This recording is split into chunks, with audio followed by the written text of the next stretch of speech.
அன்புள்ளம் கொண்ட அனைவருக்கும் என் பணிவான வணக்கங்கள்.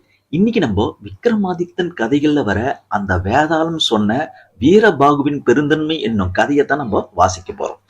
போன வாரம் பாத்தீங்கன்னா நம்ம தீவிர காளி பக்தரான விக்ரமாதித்தன் இந்த முருங்க மரத்தில் தொங்கிய அந்த வேதாளத்திடம் மாட்டிக்கொண்டு படாத பாடுபட்டு இறுதியில் அதை காளி கோவிலுக்கு எப்படி கொண்டு வந்தார் அந்த பதிவுல, அதாவது போன பதிவில வேதாளம் யார், அது ஏன் முருங்க மரத்தில் தொங்கியது, அது ஏன் கதை சொல்லிக்கொண்டே இருந்தது, அதற்கு என்ன சாபம் நேர்ந்தது, அது நீங்கியதா என்ற கேள்விகளுக்கெல்லாம் விடைய நீங்க தெரிஞ்சுக்கணும்னா போன வீடியோ பதிவை நான் டிஸ்கிரிப்ஷன்ல லிங்க் கொடுக்குறேன், அதை பாருங்க, நல்லா இருக்கும். இப்போ இந்த வீடியோக்குள்ள போலாம் வாங்க. தன் முயற்சியில் சற்றும் தளராத விக்ரமாதித்தன் மரத்தில் ஏறி அதில் தொங்கிய உடலை கீழே வீழ்த்தினான். பின்னர் அவன் கீழிறங்கி அதை தூக்கி கொண்டு மயானத்தை நோக்கி செல்லுகையில் அதனுள் இருந்த வேதாளம், மன்னா, இரவு பகலாக இவ்வாறு காட்டிலும் மேட்டிலும் நடுநிசையில் திரியும் உன்னை கண்டு பரிதாபமாக இருக்கிறது. ஆனால் நீ தேடும் பொருள் உனக்கு கிட்டும் போது அதை கை நழுவி விட்டு விடுவாயோ என்ற சந்தேகமும் எனக்கு தோன்றுகிறது. ஏனெனில் வீரபாகு என்ற ஒருவன் இப்படித்தான் புத்தி தடுமாறி தவறு புரிந்தான். அவன் கதையை உனக்கு சொல்கிறேன் கேள் என்றது. தண்டகாரண்ய வனத்தில் முன்னொரு காலத்தில் பழங்குடியினத்தை சேர்ந்த ஒரு காட்டு சாதியினர் வசித்து வந்தனர். ஒரு நாள் அந்த சமூகத்தை சேர்ந்த இளைஞர்களும் இளம் பெண்களும் ஒன்று கூடி ஏரிக்கரையில் உல்லாசமாக பொழுது போக்கிக் கொண்டிருக்கையில் ஏரியில் இருந்த மீன்கள் துள்ளி குதித்து நீரிலிருந்து எழும்பி மேலே வந்து மீண்டும் ஏரிக்குள்ளே விழுந்து விளையாடி கொண்டிருந்தன. அப்போது கூட்டத்தில் இருந்த ஒரு இளைஞன் மற்றவர்களை நோக்கி, மேலே எழும்பி துள்ளி குதிக்கும் இந்த மீன்களின் மீது குறிப்பார்த்து அம்பு எய்து கொள்ள முடியுமா என்று கேட்டான்.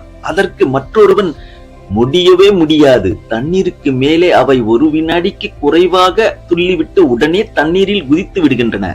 அந்த ஒரு வினாடி நேரத்தில் ஒரு மீன் கூட குறிப்பார்த்து அம்பு எய்த முடியாது என்றான். மற்றவர்களில் பலர் அதை ஆமோதித்தனர். பிறகு அவர்களுக்குள்ளே விவாதம் ஏற்பட்டது.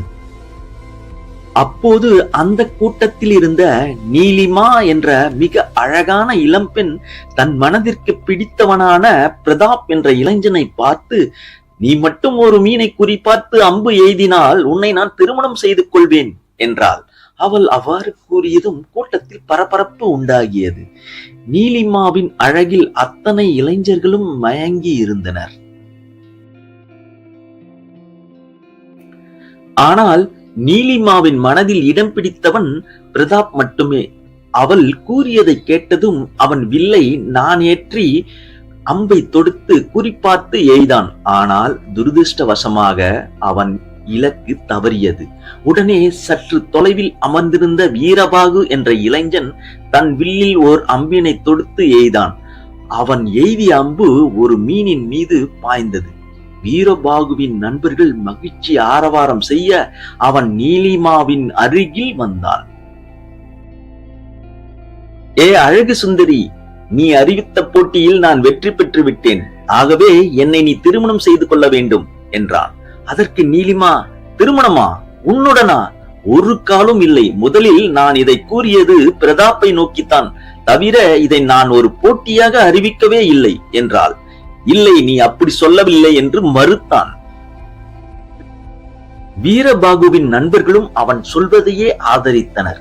அதிலும் குறிப்பாக கங்கா என்ற வீரபாகுவின் நண்பன் நீலிமா தன் வாக்குறுதியை மீறாமல் வீரபாகுவை தான் மனம் புரிய வேண்டும் என்று அடித்து கூறினான். முடியவே முடியாது என்று நீலிமா கூச்சலிட, நீலிமா, உன்னை நான் திருமணம் செய்தே தீருவேன் என்று வீரபாகுவும் சவால் விட்டான். பிறகு அனைவரும் கலைந்து சென்றனர். காட்டு ஜாதி மக்களிடையே இவ்வாறு அவ்வப்போது சண்டையும் பூசலும் ஏற்படுவதுண்டு. ஆனால் அவர்களில் ஒருவன் ஆபத்தில் சிக்கினால் மற்றவன் விரோதியாக இருந்தாலும் பகையை மறந்து அவனுக்கு உதவி செய்வான். ஒருமுறை வீரபாகு மரத்தில் ஏறி தேன்கூட்டை கலைத்து தேன் எடுக்க முயன்ற போது திடீரென்று தேனீக்கள் அவனை சூழ்ந்து கொண்டு பயங்கரமாக தாக்கிய பொழுது அவன் நிலை தடுமாறி மரத்தில் இருந்து விழுந்து விட இருந்தான். அந்த சமயம் பிரதாப் அங்கே தற்செயலாக வந்து சேர அவன் வீரபாகுவை தாங்கி பிடித்து கொண்டான். வீரபாகுவை ஆசுவாசப்படுத்திய பிறகு பிரதாப் அவனிடம், வீரபாகு, நீலிமா மீது உனக்கு மிகவும் ஆசை என்றால் அவளை நீயே மணந்து கொள். ஆனால் அவள் உன்னை விரும்புகிறாளா என்று தெரிந்து கொள் என்றான். நீலிமாவின் பேச்சை எடுத்தவுடன் வீரபாகு கோபம் கொண்டான். உன்னுடைய புத்திமதி எனக்கு தேவையில்லை என்று விரைப்பாக கூறிவிட்டு அகன்றான். இது நடந்து சில நாட்களுக்கு பின் இளைஞர்களும் இளம்பெண்களும் சேர்ந்து காட்டில் வேட்டையாட சென்றனர். அந்த கூட்டத்தில் நீலிமா, பிரதாப், வீரபாகு அனைவருமே இருந்தனர். வேட்டையாடிய மிருகத்தை சமைத்து அனைவரும் சேர்ந்து விருந்துண்டனர். அப்பொழுது திடீரென்று ஒரு புலி அந்த கூட்டத்தின் மீது பாய்ந்தது. அந்த சமயம் புலியை சற்றும் எதிர்பார்க்காத கூட்டத்தினர் அங்கிருந்து குன்றின் மீது தாவி ஏறி தப்பிக்க முயன்றனர். கடைசியில் சென்று கொண்டிருந்த நீலிமா கால் தடுக்கி கீழே விழ புலி அவள் மீது பாய இருந்தது. அதை பார்த்த வீரபாகு அங்கிருந்த ஒரு சிறிய பாறையை தூக்கி புலி மீது வீச அடிப்பட்ட புலி சுருண்டது. வீரபாகு நீலிமாவின் கையை பற்றி இழுத்து கொண்டு ஓட அடிப்பட்ட புலி மீண்டும் எழுந்தது.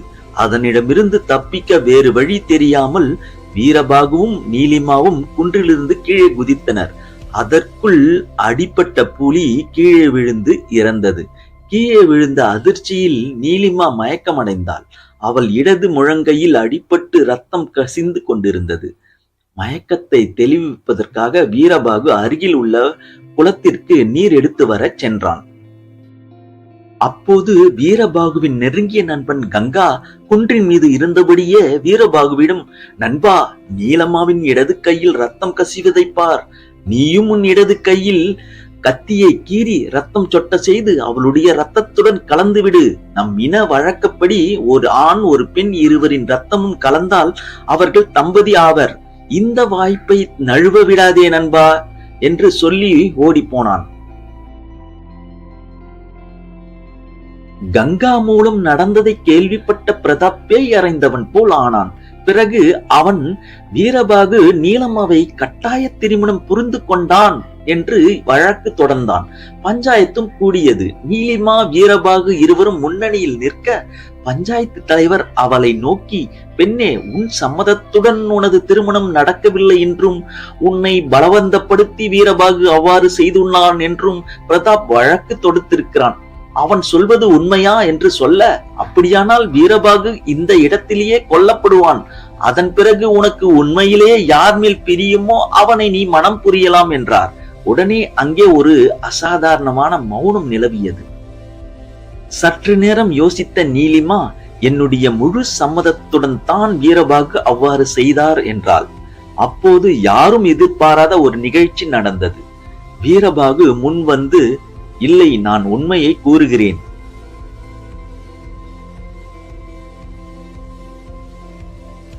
கங்கா கூறியதும், எனக்கு அவ்வாறு நீலிமா மயக்கமாக இருக்கும் போதே காரியத்தை முடித்துவிட ஆசை ஏற்பட்டது உண்மைதான். அதற்காக என் கையையும் கீறிக்கொண்டேன். ஆனால் நீலிமாவின் இரத்தத்துடன் கலக்க அவள் அருகே சென்ற போது அவளுடைய முகத்தை பார்த்து என் மனம் மாறிவிட்டது. ஆகவே நாங்கள் தம்பதி ஆகவில்லை. என்னுடைய குற்றத்திற்காக நான் என்னையே தண்டித்துக் கொள்கிறேன். நான் இந்த காட்டை விட்டு வெளியேறி விடுகிறேன் என்று அங்கிருந்து வெளியேறிவிட்டான். இந்த இடத்தில் கதையை நிறுத்திய வேதாளம் விக்ரமாதித்தனை நோக்கி, மன்னா, வீரபாகுவும் நீலிமாவும் ஏன் சம்பந்தமில்லாமல் நடந்து கொண்டார்கள்? தலைவரிடம் நீலிமா உண்மையை கூறியிருந்தால் அவள் விரும்பிய பிரதாப்பனையே திருமணம் செய்து கொண்டிருக்கலாம். தவிர யாரை முதலிலிருந்து வெறுத்தாலோ அவனுடன் மனப்பூர்வமாக திருமணம் நடந்ததாக பொய் சொல்லிவிட்டாள். இவ்வாறு பொய் சொல்வதன் அவசியம் என்ன?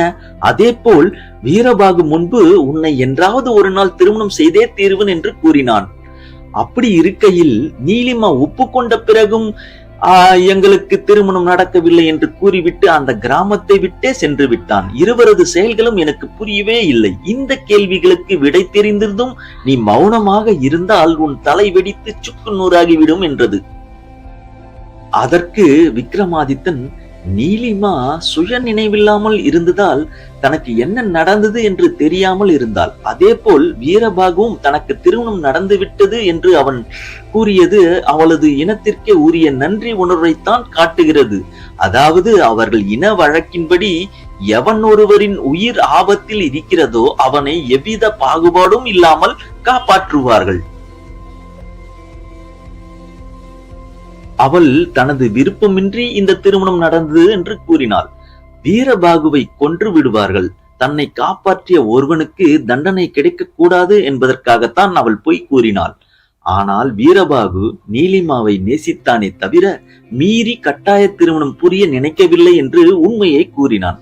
இவ்வளவு நடந்த பிறகும் அவன் அந்த கிராமத்தில் இருந்தால் கிராமத்தில் ஒற்றுமை சீர்குலைந்து விடும். ஆகையால் அவன் அங்கிருந்து சென்று விட்டான் என்றான்.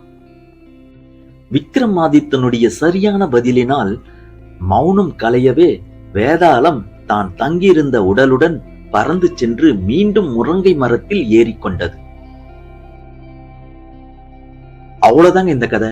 இந்த வீடியோ பதிவு உங்களுக்கு பிடிச்சிருந்ததுன்னா லைக் பண்ணுங்க, சப்ஸ்கிரைப் பண்ணுங்க, உங்க ஃப்ரெண்ட்ஸ் ஃபேமிலிக்கெல்லாம் ஷேர் பண்ணுங்க. கூடவே பெல் நோட்டிபிகேஷன் தட்டி விடுங்க. அப்பதான் நான் அடுத்தடுத்து போடுற வீடியோ உங்களுக்கு வந்து சேரும். நன்றி, வணக்கம்.